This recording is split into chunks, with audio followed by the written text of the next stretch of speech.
Kung tayo man ay hindi isinilang noon kasabay ni Kristo, mapapalad pa rin tayo kasi sinabi ng ating Panginoon, mapalad ang sumasampalataya kahit hindi ako nakita.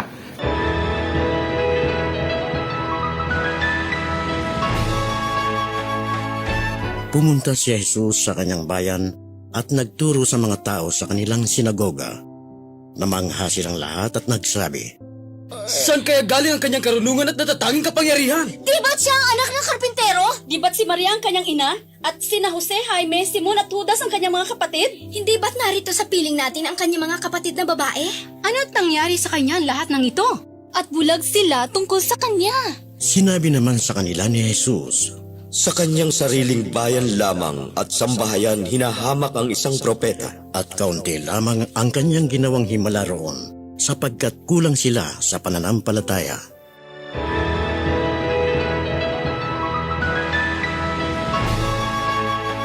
Nagbalik ang ating Panginoon sa kanyang sariling bayan at nagturo sa mga sinagoga.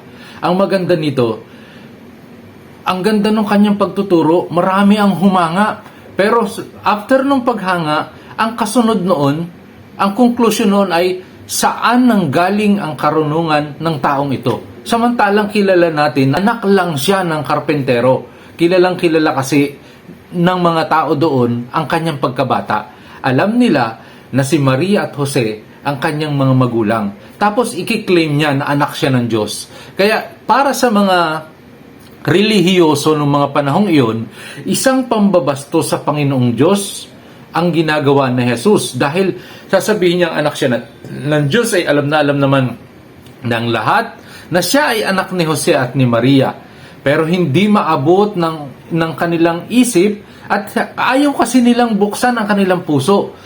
Hindi sapat ang mga ginagawa ni Jesus na pagpapagaling, mga kababalaghan, at mga kung ano-anong kabutihan at ang pagpapalaganap niya ng ebanghelyo, hindi yun tinatanggap. Pero hinahangaan siya. Yun yung pagkakaiba ng humahanga talaga, humahanga at nananampalataya.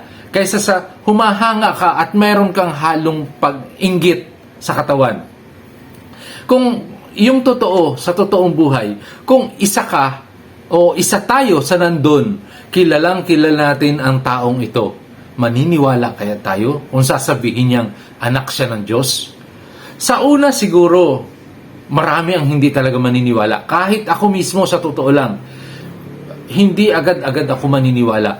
Pero dun sa kanyang sinasabi, although nakikita ko na magaling talaga siyang magpaliwanag, nakikita ko na may kapangyarihan siyang gumawa ng kababalaghan, ng mga himala.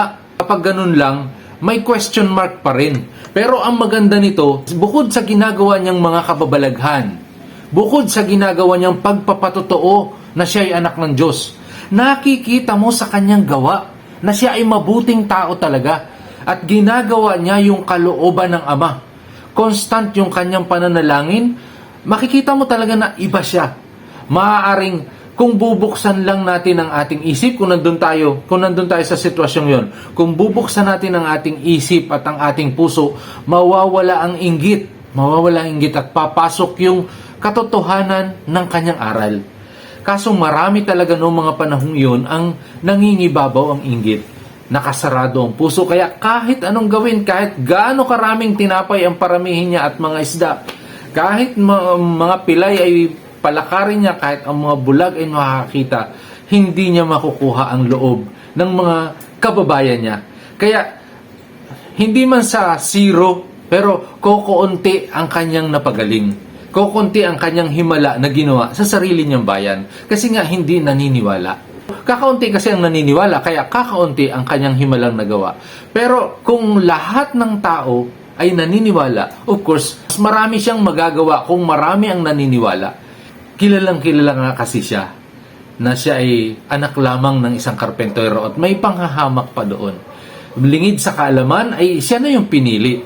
At yun ang hindi mabuksan-buksan, hindi makapasok, hindi makasink in sa puso ng mga taong kakilala ng ating Panginoong Kristo. Kaya kung tayo man ay hindi isinilang noon kasabay ni Kristo, mapapalad pa rin tayo kasi sinabi ng ating Panginoon, mapalad ang sumasampalataya kahit hindi ako nakita.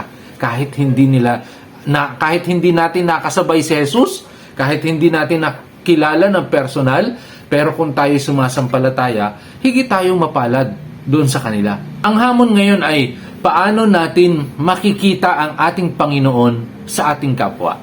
So maaaring hindi natin nakikita ng naked eye natin na si Jesus mismo nasa harap natin. Pero mayroong mga tao na talagang ginagawa, sumusunod sa hakbangin ni Jesus, tumutulong sa mahihirap. Sana kahit simpleng pasalamat, kahit simpleng suporta, masuportahan po natin sila. Tandaan po natin, kung saan may 2 o 3 nagkakatipon, ay nandun ang ating Panginoong Jesus. Suportahan po natin ang mga taong nagsusulong ng misyon ni Kristo. Life is beautiful. God bless us all.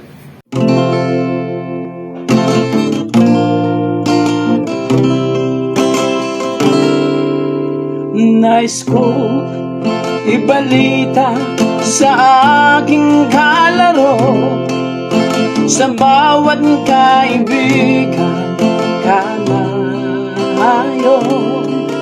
isalaysayang kalikasan na aking natamo, at ang kaharian ng Diyos. Doon ay wala ng bagawan, doon'y walang ulila na lulumbay,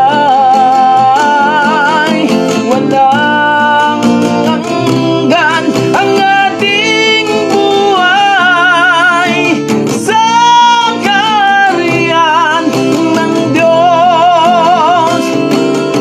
May tawanan at nawitan na maririnig, sagana sa pagkain, pag-ibig, ang kabanal at kabutihan sa puso'y pumintig, sa bawat nanak ng Diyos. Doon ay wala ng pag-away, do'y walang ulila na lulumbay, walang hanggan ang ating buhay sa kaharian ng Diyos. Sana ay makasama kita sa kanyang kaharian, at sabay